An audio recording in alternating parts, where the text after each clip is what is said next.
there are a lot of people who made a lot of money during this pandemic. Mm-hmm.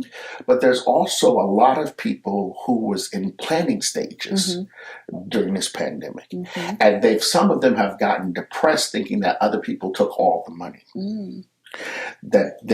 Why haven't I broken off? Mm-hmm. Your storm is passing. Mm. Everybody doesn't come in the first wave. There's a lot of us that like to prepare first and come in the second wave. Mm-hmm. I told you about this garden. That's good. We built this garden last year. Did nothing grow. Mm. Well, they grew, but nothing bud. There was no buds. There was no fruit. There was no harvest. No harvest. Where the maters at? Right. Ain't no maters. This year, nothing but harvest. I love it. Abundance all over the place. That's a message right there.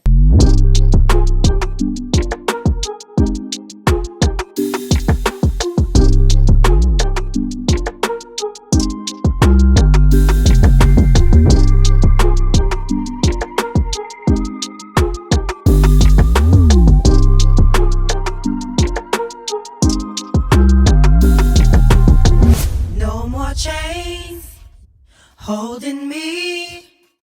Hello, everybody. I'm Ari Squires. Welcome to the Release the Chains podcast, where we have real, raw, and revolutionary discussions, helping people just like you free themselves from mental, emotional, financial, and generational chains for good.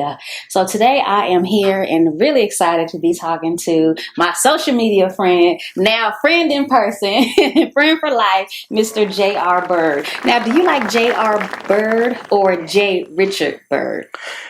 It doesn't matter. It doesn't matter. It doesn't matter. Okay. I guess so let me tell you the story of why there is a JR instead of a J. Richard. Yes. What I did a few years ago was I decided I no longer wanted to be a person on Facebook. Okay. I wanted everything to be business. I didn't want to talk about this, this feeling stuff and what I was going through. Well, we're going to talk about that today, though. And all the stuff as an entrepreneur you go through. Yeah. So what I did is I moved everyone off of my regular page onto the J. Richard Byrd business page. Got it. And then, Facebook changed. Uh-huh. It says, you can't do that. You got to have a person. Okay. And so that's how JR Byrd. It was supposed to be my hidden secret. Oh, okay. Profile. Okay. And so what has happened is I have a super business functionality that happens on J. Richard Byrd. Mm-hmm. But JR Byrd, I've been very intentional about who I let in that space. Got it. And who I follow. Got it. Because, everybody can't know everybody can't get that close to you. Exactly. So I tell people, if you know me as JR, then you've been on my page. Mm-hmm. And that means you've probably seen me with my pants down, as they say. Right. Because I'm going to talk about a little bit of everything on that page. Because it's my personal. There you go. My personal. So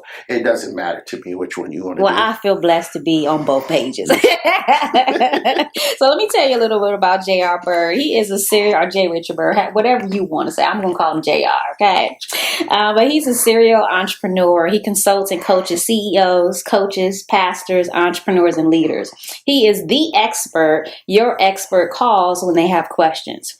People come to JR when they are stuck or they need to clarify their vision. And let me tell you this. Now, he is not lying, because I called him myself because I had some questions. I needed some assistance, and I paid my money for a consultation for him to help me through getting this podcast that you are now watching or listening to together. So I thank you, sir, for providing your wisdom and your knowledge, because from what I know and what I learned, you have experience in sound and music production, and that's what it takes to put together these types of things. So tell us, why are you the expert that experts go to? So what usually happens, I had someone said this to me one time, and it really made sense to me after a while. They said, you are like a Swiss Army knife. Mm-hmm. Not only are you a visionary, but you're also a tactician and a technician.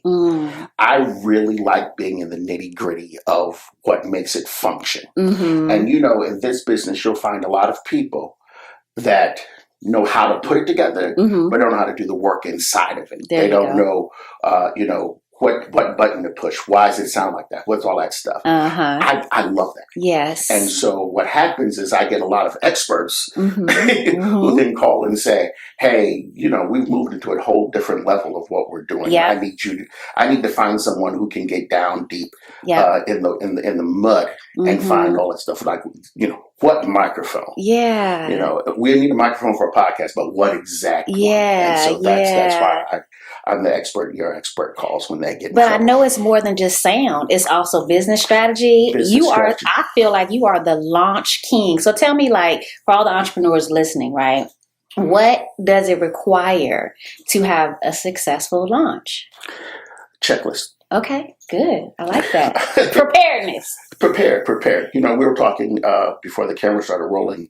About the pre-production. Mm-hmm. And so my background as a kid, you want to know that vulnerable side thing. Mm-hmm. I was a tap dancer. Nice. And so I've always learned how to do things as a production. I look at business as a production. Mm-hmm. There's your pre-production side, your lights, your sound, what happens on stage. If you're over here on the left, does that sound do that? Does that light come on? All that kind of stuff is the same for me in business. Yeah. If I post this, what's going to happen here? And then I need to post this so that this happens. I need to move this over here. It's all the logistics of business. That's good. And so a successful launch really is about knowing where you're going to be before you get there. Mm. You need to know the end. You need to know. Let me stop. Here we go. When people come to my office, my first thing I want to know is your why. Mm-hmm. Mm-hmm. Why are you doing what you do? Yeah. Yep. And I think every business, every church, every leader should go through a process every 3 months of going back to why. Oh, that's good, because we do forget. We do forget. Well, every business eats. Mm-hmm, mm-hmm. And when you eat too much, you eat too much fat. Mm-hmm, so you have to always, you bloat. Every business bloats. That's true. It's just the system, it's the season of business. You That's bloat. True. That's true. And so you have to go back and figure out, why am I doing what I'm doing? Mm-hmm. What purple cow do I now have in my business that I don't need? Yeah, that's good. We all tend to watch what everyone else is doing. Mm-hmm. We all try stuff. Mm-hmm. And we all end up pulling something out of someone else's business that we saw. Mm-hmm. And we put it in our business, and it works for a little while, but it doesn't work enough. Right. So you always need to go back to your why. Yeah, I love that. And so when you're doing the launch, a checklist, the why. Know your why. Know your goal. Mm-hmm. Mm-hmm. And I think probably more important, you need to know what is the win. That's good. I like that. How do you know you succeeded? That's good. What is the win? That's good. And be very specific about that, right? Be as specific as possible. Yeah. One of the things I tell people I've always admired about President Obama was his ability to never lose sight of the goal. Mm-hmm. Mm-hmm. We can do all this tap dancing, and I can give, you can take, we can negotiate, we can come back to it, we can go this. Mm-hmm. But I still wanted to get the goal. Mm-hmm. And here's the other part, Ari. You remember that movie Lean on Me? Yeah. With Joe Clark? Uh-huh. There's a scene in that movie that I always pull out when I'm in business mode. Mm-hmm. It's that scene where he locked the doors, and then the fire chief came and said, "You can't do that." Right. And they said, "Mr. Clark, he says you can't do that." And Mr. Clark said, "Yeah, but he's saying it outside." My goal was him not to come in here. Mm-hmm. So no matter what happens, he's still not in here. Mm-hmm. He can yell and scream all he wants to. He's not in here. I love that. So being able to know what your goal is, and really what your win is. What does it look like? What does it taste like? What does it smell like? Yeah. And if I can get that, then I know I've done what I did. And I think for me, because I'm working in the space of brand management and marketing, is sometimes it's hard for them to identify that. I'm sure you've worked with some people before, and that's happened where you ask them, what's your financial goal, for example? Like, how much money do you want to make from this launch? 6 figures. Right. Now, okay, 6 figures, as we know, could be 100,000 or 999,000, right? So you got to be specific so that you have this system of tracking, like they call, what is it called? SMART goals, right? Yeah, It has smart to, goals. yeah. So I'm so glad that you said that, because so many people just get into something by watching and not have no numbers behind it. And numbers are so important in business. What do you find? We talked about being vulnerable, right? And there's so much women's empowerment, conference this, women's brunch, women this and women that. And it's cool because we need it. But I feel there's not enough men's empowerment, men this, men that, men that. Do you see that in your space as a man? And is that okay? Or do you feel like you guys need to come together more? I think it's twofold. Mm-hmm. I think there is an innate privilege in being a man in business. Mm-hmm. Yeah. And I'm glad you said that.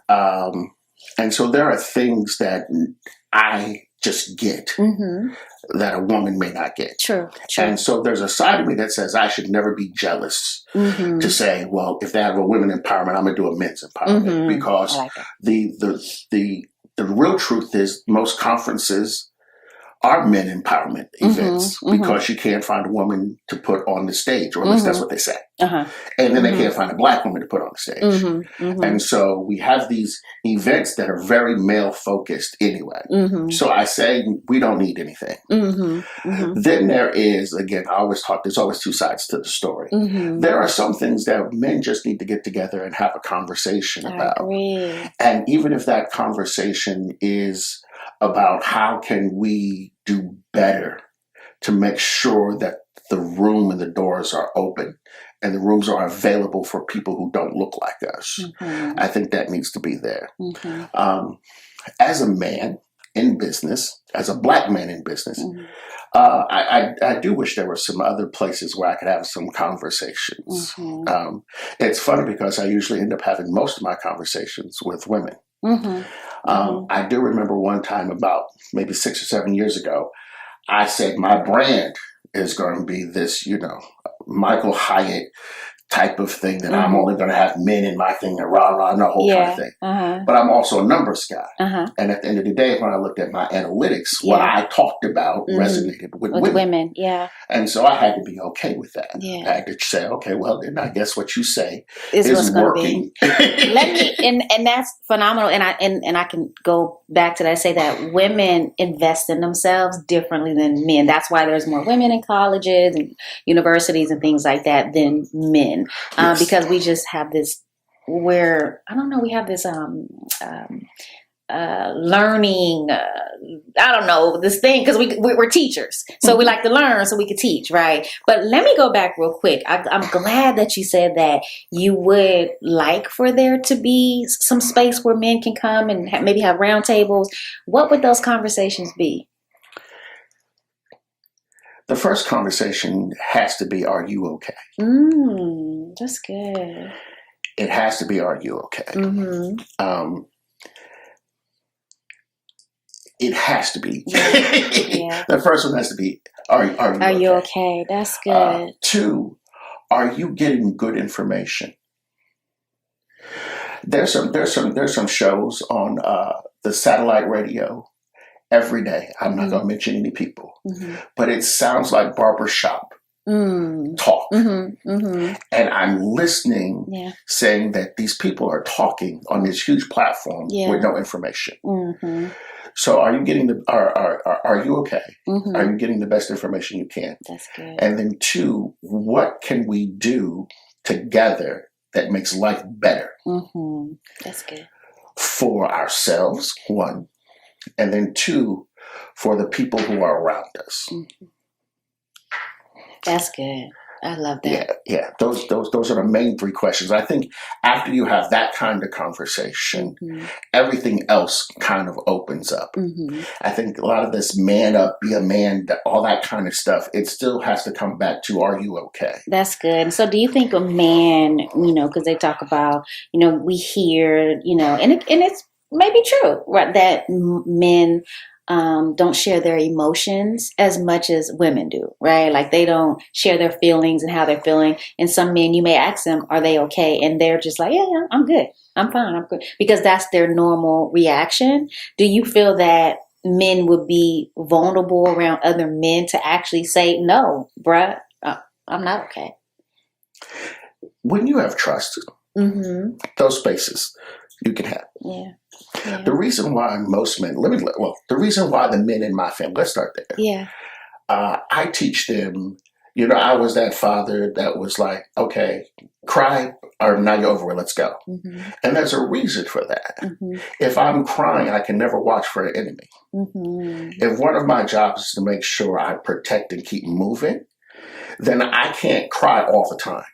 I have to find a space where there is no enemy around me that allows me to have that ability to cry and get my emotions out. And that's what I think you find with most men, if I could just be broad with that brush, is that we do express our emotions, but we have to be in a place, in a space where we don't believe that we're in protector.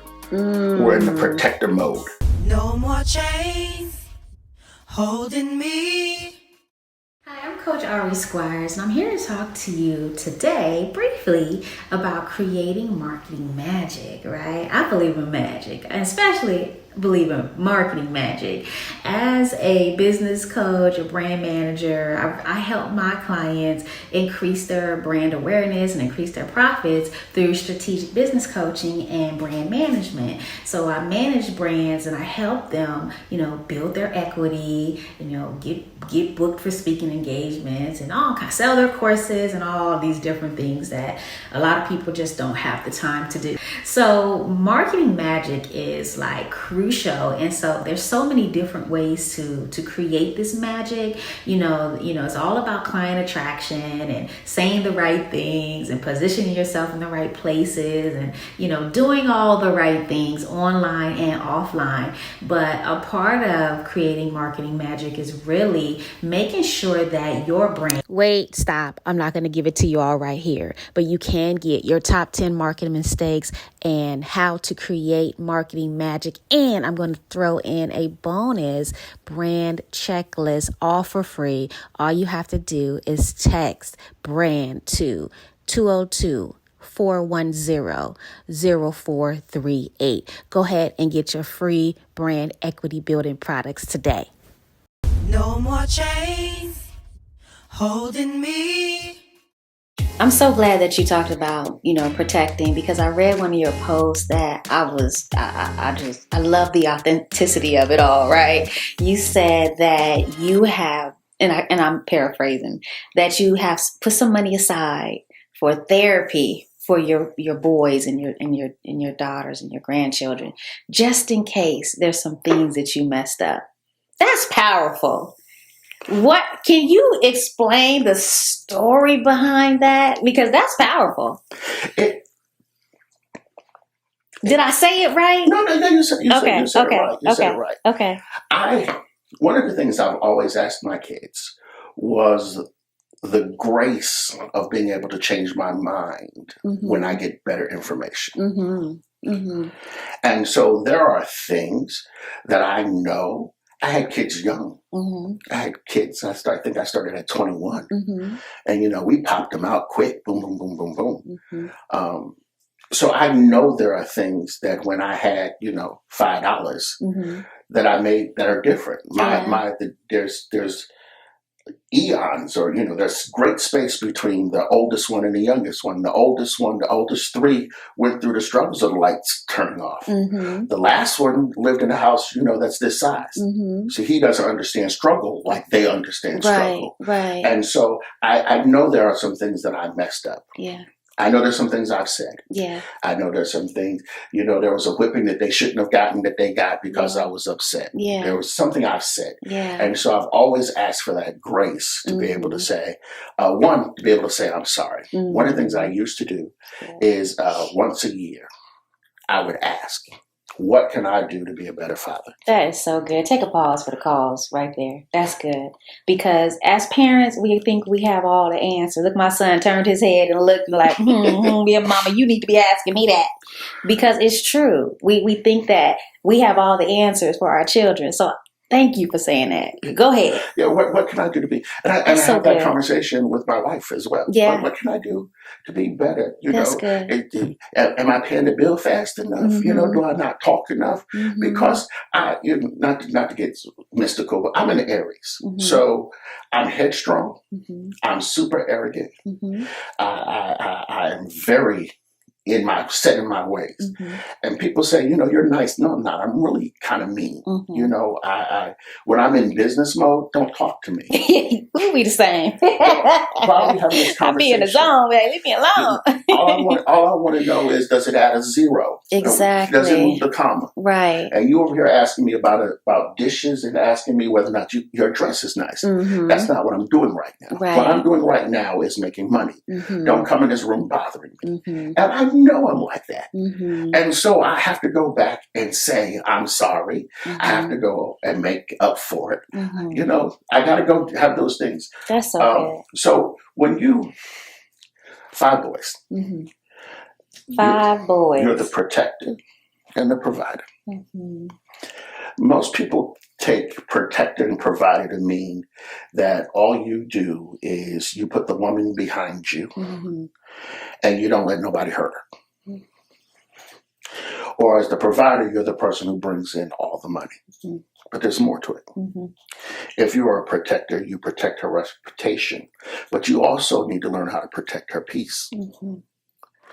If you're the provider, you provide the money, but you also need to provide a space for her to be the best that she can be. Now, the conversations that my wife and I have, she's used to me talking about it. That's what old preachers do anyway. Is, my wife struggles sometimes with who she is in the relationship. One, because I have such a huge personality. I'm always in front of people. And now my boys are all musicians and businessmen and stuff like that. And when they left the house, who am I? I was mom, but now I'm not mom. They used to ask me questions. They don't ask me no questions no more. Who am I?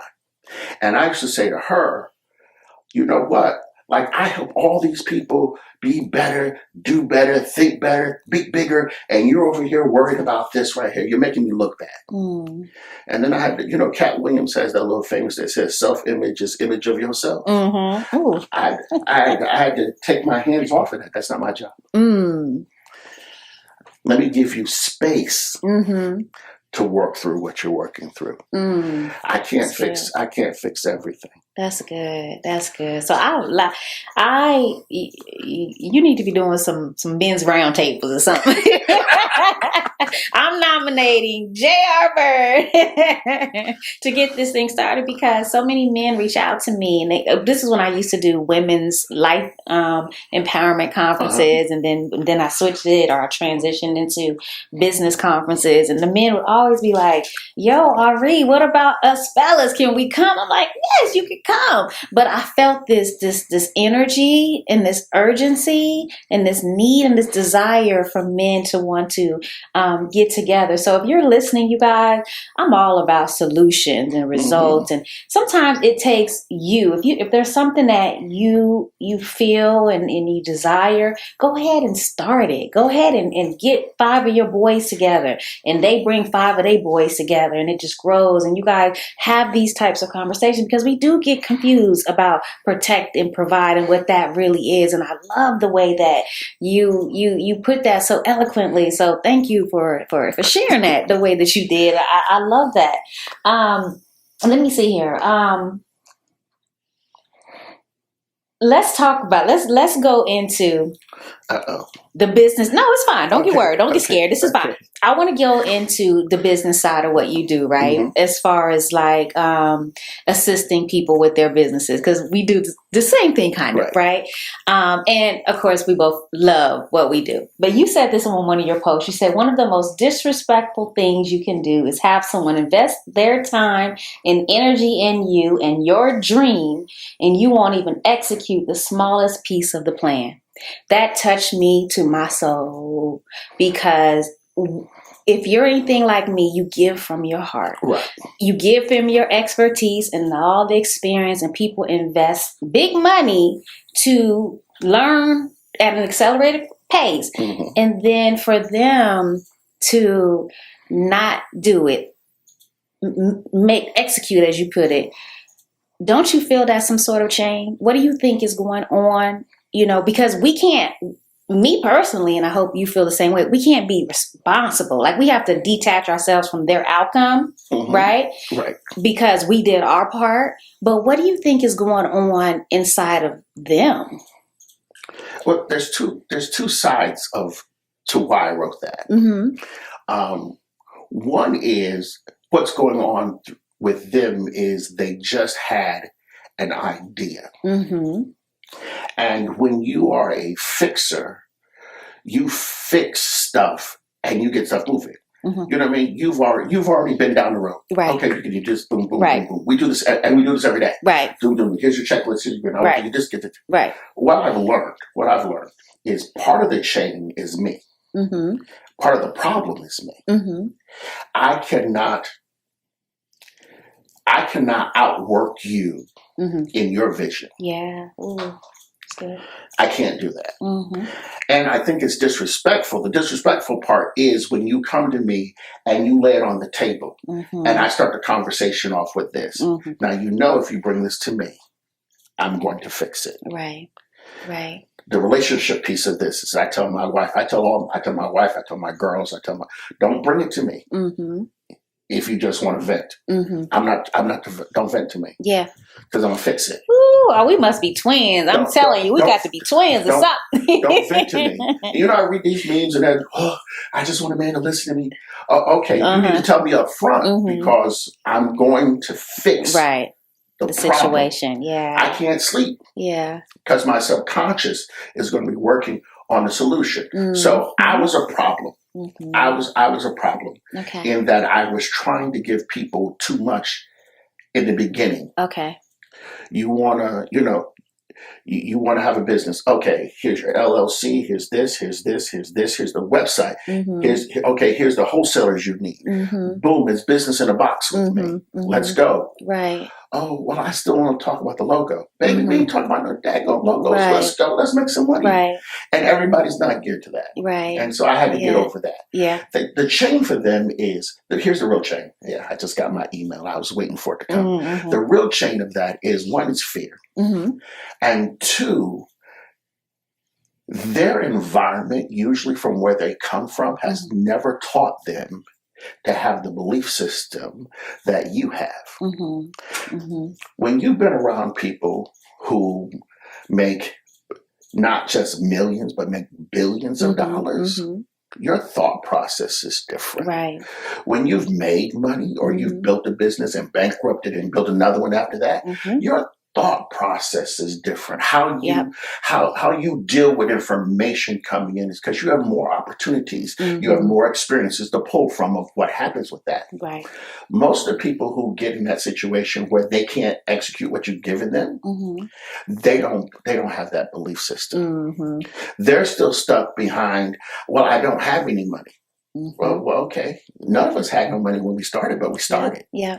Can you just can you just pick out a clothes? Just pick it out. Yeah. Like I'm here, I'm telling you, if you just make the one step, I'll make the next 14 for you and get you back on step 16. But it's fear. It's fear, and it's a lack of belief in themselves. That's the major change. Mm-hmm. The chains that are holding that. Yeah. And then for us on the other side, it is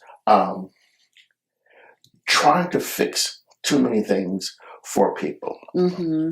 Mm-hmm. My wife, my grandfather, who lived with us before he died, always wanted to have a garden. Mm-hmm. And so I went out and I bought the boards. Mm-hmm.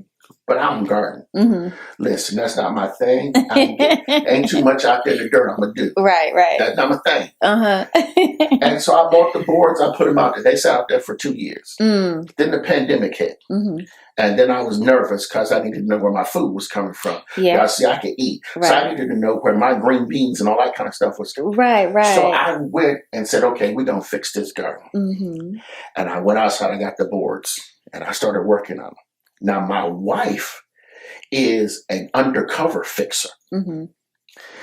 She is going to do whatever she thinks that makes me happy. Uh-huh. Uh-huh. And she's also an outside person. Mm-hmm. She likes to do that stuff. Mm-hmm. So she went and bought all the stuff and came back, and the garden was done by the time I left my office and got up there. Oh, wow. And then she said, ta-da, look what I did for you. Aren't you happy? And I was happy, but I wanted to do it myself. Mm-hmm. Mm-hmm. And so her trying to please me denied me of the joy of being in the dirt.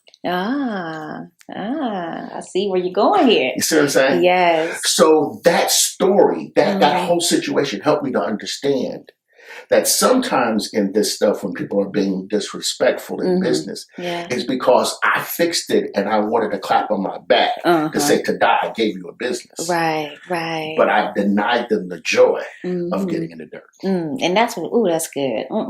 And that's the thing. That's the thing. Because when you're in the dirt, you appreciate it so much more. You value it so much more. It's just a whole new. It's like a baby, It's like birthing your own child, your own baby. But you still need help. You still need doctors. You still need people there to help you with the birth. You got to water the plant. You got to have some fertilizer. Yep. And you sometimes, as the person who's putting the fertilizer, you have to be okay that someone else may eat your harvest. Mm-hmm. You got to learn to be okay with that. Yeah, absolutely. And if that was a downfall I have, sometimes I love it. Sometimes I'm like, they're over there eating the food I put together. Ain't nobody sent me no corn or nothing. Mm-hmm. They could have sent me back a leaf. Yeah. Something. Throw me back something. Let me know I did something okay. Because in my stinking thinking, as the psychologist was saying, I'm over here thinking I don't know what I'm doing. Mm-hmm. You know what I'm saying? Yeah. Have you ever been in a position where you think you are failing while you watch people succeed with your blueprint? Wait a minute. Failing? Say that again. You feel like you're failing while you're watching someone else succeed with your blueprint. All right. Now explain to me what you mean by the imposter syndrome and how that's been playing out in your life. Because that's a big thing for a lot of people. And it's a change. So imposter syndrome, at least for me, is, again, we talked earlier, there's always a duality. There's always this constant struggle. So my personal belief is that your life is always trying to be in balance. If you move too far to the right, then you're right-minded. If you move too much to the left, you're left-minded. Yeah. And so what is that center? What does it look like? I don't think you ever really hit center. I think like a pendulum, you move back and forth trying to find it.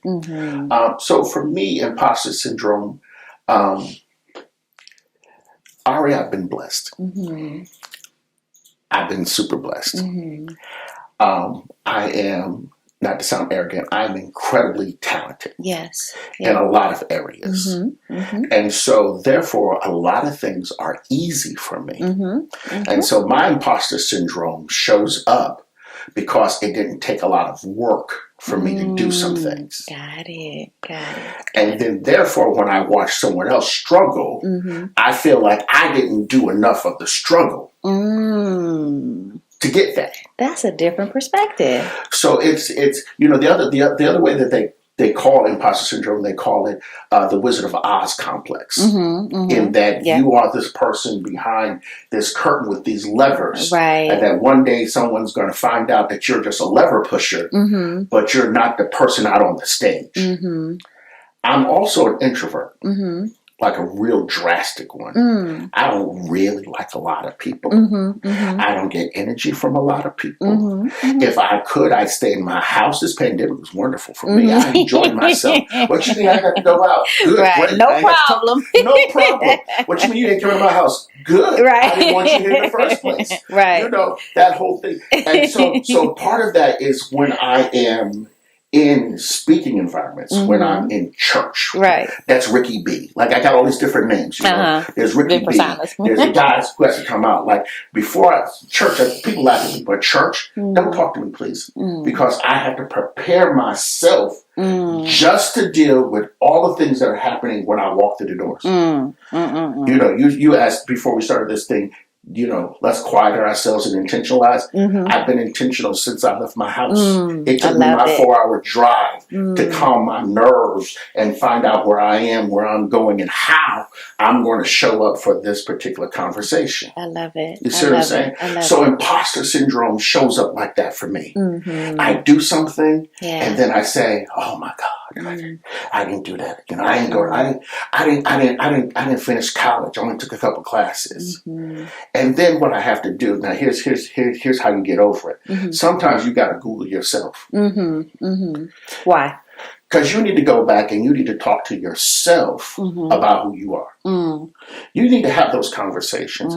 Listen, I pulled out my resume the other day because I needed to send it to someone, and my like a whole client list, and I said, "Oh, you know what? I have done that, didn't I? Oh, well, I was over here acting like I ain't have no clients. I got this Grammy Award winner. They've been on CNN. You know, I have the whole gimmick. Because you'll look at someone's website, and they have, you know, ass seat on, and you're like, man, I wish I could say that. And then you look and say, oh yeah, I did. I have done that. I remember there was. Hold on, go back. I want to go back to that part. To Google yourself. Google yourself. Not everybody may not be in that position, right? Everybody may not be able to be like actual go to Google, see their name, and see their accomplishments. But there's another way you can Google yourself. You can just self-reflection. Just go back and look at your own accomplishments that you've created in your life and pat yourself on the back for that. Pat yourself. Go back and be grateful for the life that you've lived. Be grateful for the pain that you've had. Be grateful for the fun times and give yourself grace. Yes. I love that. And I know for me, because like, you know, I'm like you, I'm very ambitious. I feel like I'm highly intelligent, have a very high IQ, and certain things come very easy, you know, very, very, very easy for me. And so when people are celebrating and saying congratulations, I'm like, but I'm just getting started. Like, I feel like it's not time to celebrate yet. You know what I mean? But I have to be conscious of that because I feel like if I have that mindset, even though it's a good mindset to have because it keeps me elevating higher internally first, always, to get the external, I feel like it could be blocking me from some blessings. But then I also feel like, you know, at the time, hold on. Go ahead and celebrate yourself, Ari. Go ahead and celebrate. Celebrate. Even the little things. T.D. Jakes said one time, he called it this fake humbleness that we have, that some church people have. Yeah. And it's not just church people. You know, this, oh, you're saying good to dad. It was the Lord. Right. Right. I just did a little something. I just came here. I gave what I had. Right. All that stuff. And he said, but so if God made you do good, what happens when you do bad? Do you give him the same thing? So baby, sometimes you just got to be able to say thank you. And so it took me a while to get to that place, to be able to just say, oh, thank you. There's also Steve Furtick. I hate to jump into the preaching side of stuff, but Steve Furtick did this message one time. And what he said was, no one tells a baby when they're learning how to walk how bad they look what they do. Every time it stumbles, you say, oh, you did encouragement, good. Get on up. Keep going. So when you see me #keep going, I'm saying you did good. Keep going. And what I had to do is go back and go through a whole gratefulness thing and get real micro. Because, you know, visionaries are real macro. You like to see the whole big thing. Had to get down low. Let's talk about that real quick, right? Because you know me. Look, just listen. Look, like there are people listening, right? And they're inspired and they're motivated, right? And they're like, I wish I could be like that. I wish I could think like that. I wish I can get down to the, because I'm a macro thinker like what, but I also know how to get micro. But where do you have to be mentally to even make that adjustment? You get what I'm saying? Like, because that's a lesson. When you get tired of running into the wall, eventually you'll open the door. And I count on that. I count on the fact that I am going to get tired of busting my head. Yeah. So the trick I use really is, when I say get micro, I start talking about the smallest thing. It's like project management. You can't do anything unless there's a predecessor. Right. So when I teach that in my office to business owners, you got up this morning, what did you do? Right. Oh, well, I took a shower. No, you didn't. You opened your eyes. You got up. You moved your neck. All these things you had to do in order to get your feet to the floor in order to get to the shower. Right. Go that small. Yeah. You know what? Yeah. I'm just glad that my car don't turn to the left. It used to turn to the left because I didn't have the alignment. I'm thankful that I had the $88 in my bank account to go get the alignment that I didn't have last week. That was a time when I couldn't get alignment. I had to sit there and just let the car. I'm just thankful that the wheels are on. I'm thankful that there's a gear shift, and I think I did that one day. I got so happy. I'm like that too. I'll sit outside on my little patio and I'll be like, I'm just so happy that I can see the tree. Like that I have vision, that I could just see the trees. I'm happy that it's just the little things you got to really sit back and be appreciative of. My grandfather, before he died, was and when he died, I did a whole speech called Lessons from My Grandfather. One of them is that he would just drive. When we would drive, he'd just look out the window. Yeah. And I'd say, what are you looking at? What are you doing? Like, what are you doing? Yeah. I'm just looking. And my take home for that is that I've spent so much time driving in the car on the trip that I never stopped to look. There's so many times that's a good lesson. I've commuted from one space to the next and never stopped at any of the side roads, never seen any of the stuff. My wife, for her birthday this year, said, can we go to New Orleans? I was going somewhere else. Let's go to New Orleans. Okay. But you've already been there. Yeah, but we went there for something. Right. Can we just go where we don't have anything to do? Yeah, that's good. Can I just to be appreciative. And I'm telling you, like, I'm one of those type of people where, because I love my own company, I have no problem being by myself and just getting in that space of where I need to go and just appreciate my accomplishments and celebrate myself and just love on myself, but then be appreciative of everything that's around me. A lot of people don't understand. A lot of people, let's talk about that too for a moment. Like, some people can't get into the idea of traveling alone, doing something by themselves, just having that moment of free time. Do you do that for yourself? Yeah. Listen, well, see, it's a little because that's not always easy for people to do, because they don't know. How do you go to dinner by yourself? How do you what is that? Don't you need somebody to talk to? No, because I love my own company. I like me. Yeah. Listen, I'm the best person I can be with. Yes, I like me. Exactly. So it's a little different for me because, again, I'm an introvert. So I don't ever need a lot of people. Yeah. And maybe that's what it is. Maybe that's why some people, maybe extroverts can't identify with that. It's really hard for them. Yeah. It's so hard. What do you mean you don't want to be around? Yeah. Now, what I teach my wife and other people around me is we can't have this full relationship if you're only a half a person. Yeah. I need you to go out and do some things by yourself so that your whole identity is not wrapped up in being with me. Yep. And that's a lesson right there for everybody else, because so many people feel like they have to, other people complete them. Yeah. And when you spend time with yourself, that's the beauty of it. Even if it's just getting in your car and turning on your favorite music, whether that be gospel or rock or some trap music, whatever it is, and you just be by yourself, you'll learn to really love and appreciate who you are. And like you said, you're like, my husband's like, you going out of town again by yourself? Like, why? I'm like, look, do you want me around here cussing you out, yelling at everybody, agitated? Like, nah. I said, okay. Then that's why I need to go and reset, with my own inner self, so that I can come back You know, and I'm glad that you tell your wife she needs to do that, because she probably thinks she needs to be there for everybody because she's so used to doing that. She's just so used to being the mom. She's just so used to being able to take care of so many different people. Yeah. But I need, if you don't spend some time with yourself, you can't adequately tell me your why. Yeah. And how do I support you when you can't articulate your when and your why? Go be by yourself. That's good. Because my mom raised me like this, and it's always, again, there's a good and bad of everything. My mom raised me with, what if I die tomorrow? Can you cook? So I learned to cook. Can you sew? I can sew. Can you wash dishes? Listen, then I had a little sister. Can you do her hair? So I can braid. You know what I'm saying? I can do just about everything, because it was always, what if I die? Yeah. Now, the crazy part about the what if I die, the flip side of that is I'm always worried, is you still here? Okay. Right. Okay, is you still here?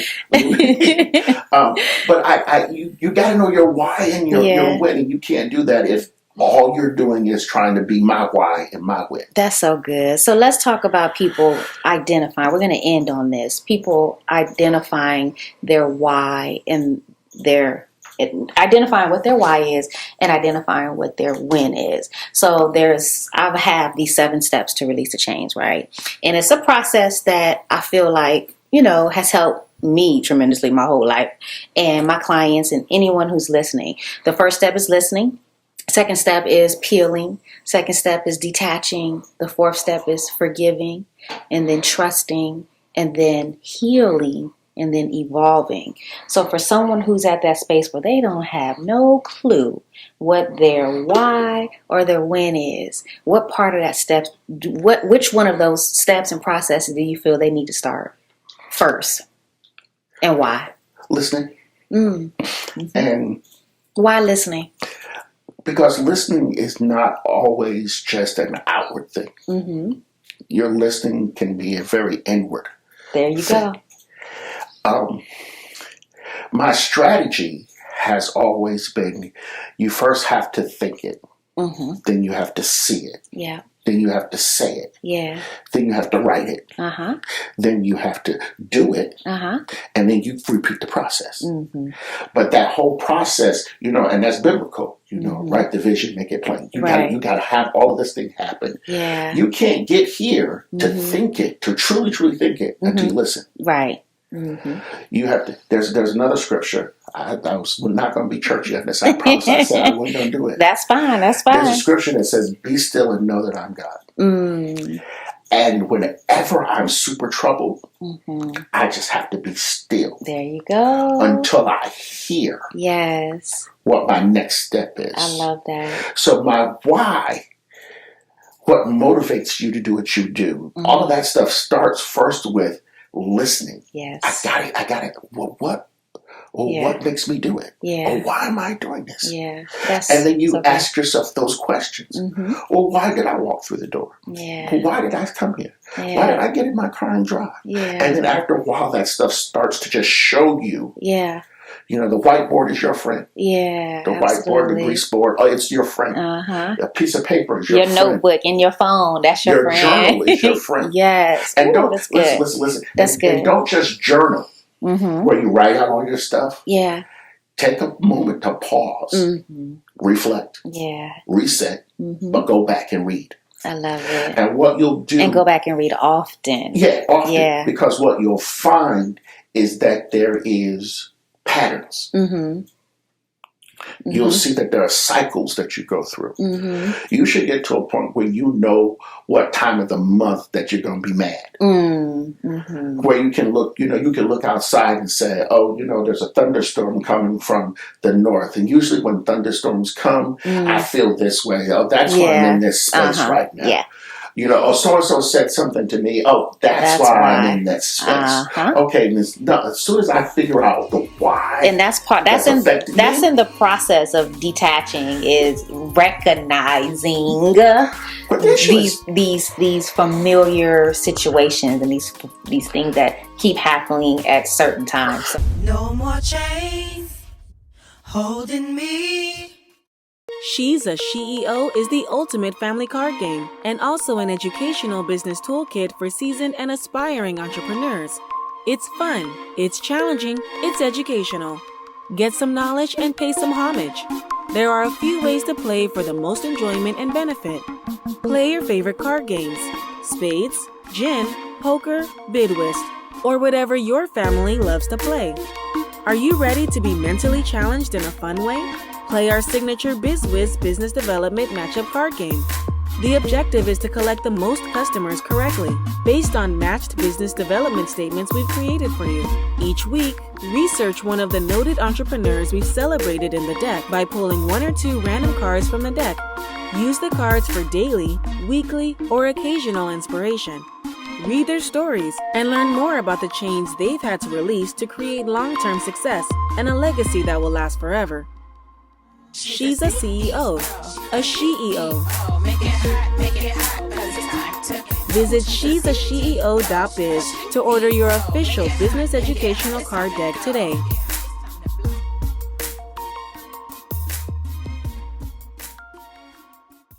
No more chains holding me. So this has just been phenomenal. I've learned a lot, and I'm sure that the listeners and the viewers are definitely having some takeaways. Is there anything you want to say in regards to maybe something that you haven't touched on yet? Anything. It could be business, it could be life, it could be about manhood, parenting, anything that you feel like is on your spirit to share. This morning before I came down here, there was a video playing. And it was the storm is passing over. But there was a key sentence in what he said. He was talking about the scripture, weeping may endure for a night, but joy comes in the morning. And all he said was, weeping may, but joy will. And that has been playing in my spirit all day. Okay. The whole constant. Okay. Weeping may, but joy will. And what I started saying to people on my Facebook this morning was, there are a lot of people who made a lot of money during this pandemic. But there's also a lot of people who was in planning stages during this pandemic. And some of them have gotten depressed thinking that other people took all the money. Why haven't I broken off? Your storm is passing. Everybody doesn't come in the first wave. There's a lot of us that like to prepare first and come in the second wave. I told you about this garden. That's good.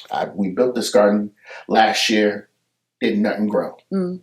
Well, they grew, but nothing bud. There was no buds. There was no, there was no fruit. There was no harvest. No harvest. Where the maters at? Right. Ain't no maters. This year, nothing but harvest. I love it. Abundance all over the place. That's a message right there. That is a message. And so what I realized is that I hope you caught that. I hope that didn't go over your head. Sometimes the harvest comes in the second go round. After. Not sometimes. A lot of the time. After you've been able to mature the soil. After you've been able to get things right and get it fertilized properly and stuff. Right. And now my tomato plants grow as high as I want them to grow. I love it. Because we were willing to try again. So the first lesson. That's a message right there. That's a message. Is don't be afraid of your storm. The second one is try again. The third is give yourself grace and mercy. And that's so important. And the fourth is you need to learn how not just to forgive others, but to forgive yourself. I love it. I love it. So I have been sitting up here, and I always ask this because as a podcast, I listen to a ton of podcasts. I'm a podcast junkie, okay? And I always see that the host of the podcast is always asking all of the questions, right? And so I like to ask my guests, do they have any questions for me? What do you do when your quit is starting to sound louder than your go? when my quit is starting to sound louder than my go. I look at my son right there. I look at my children, and that's my reminder of my go.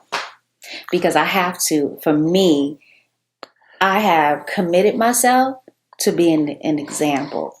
And so since I am an example, I have to, one, be vulnerable, share my story, talk about the hard times with my son and my children, because I do have a daughter as well, and share all of those highs and lows, and let him know when it is a low moment, but I'm still going. So for me, it's the legacy that I want to leave within my family and also in the world. So that's what I look at, the impact, the legacy, and just, I don't know, just the joy and the happiness that I want to bring into the world. This podcast, this whole thing of helping people get to that place, because being that I do help people in business primarily, I know that without all of this that you've shared today, the grace and the trying again and all of that stuff, I know that they'll never get to that place. So for me personally, I have plenty of moments when I want to quit.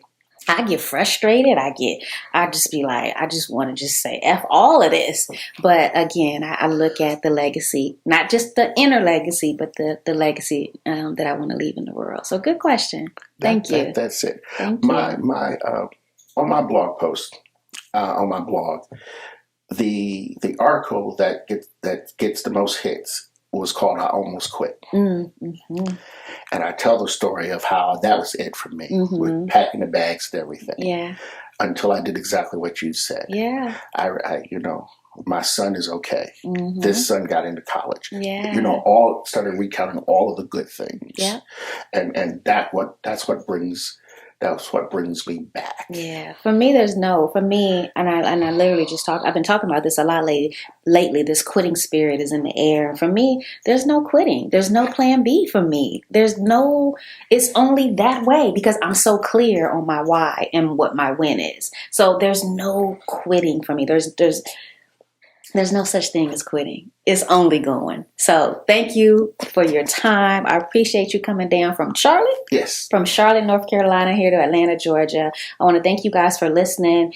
My thing is this, you guys. At the end of the day, we can hear stories, we can get lectures, we can hear preachings and testimonies and all of these things. But always ask yourself, what's in it for me? What is my takeaway? What am I going to do with this information? Because as you said, when someone is trying to help you or assist you and guide you with where you want to be in your dream, and you don't execute on it, that's on you. You are responsible for your life. You're responsible for where you end up. You're responsible for knowing your why. You're responsible for knowing your when. So I thank you guys for listening. Can you please tell people who are listening where they can follow you, find you, do a consultation with you? Please just let everybody know. You can find me on jrichardsbyrd.com, or you can find me Byrdology, BYRDOLOGY, on most social media channels. I love it. Thank you guys so much for listening. We'll see you next time.